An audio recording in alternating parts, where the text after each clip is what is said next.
சென்னை ஐனாவரத்துல பாளையக்கார திருவிழா அமைஞ்சிருக்கிற அருள்மிகு ஸ்ரீ மூலகாளியம்மன் திருக்கோவில்ல 76ஆம் ஆண்டு ஆடி 5வது வார திருவிழா ரொம்பவே விமரிசையா நடந்தது.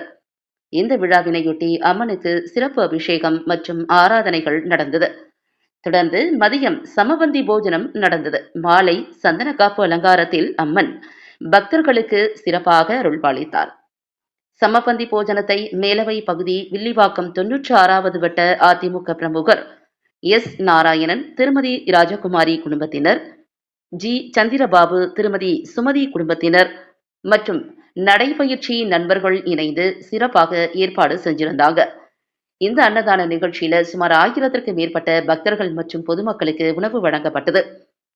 ஆடி திருவிழாவினை முன்னிட்டு நடைபெற்ற சிறப்பு பூஜைகள், அன்னதானம் மற்றும் சந்தன காப்பு நிகழ்ச்சியில ஏராளமான பக்தர்கள் கலந்துகிட்டு அம்மனை தரிசனம் செஞ்சு அருள் பெற்றாங்க.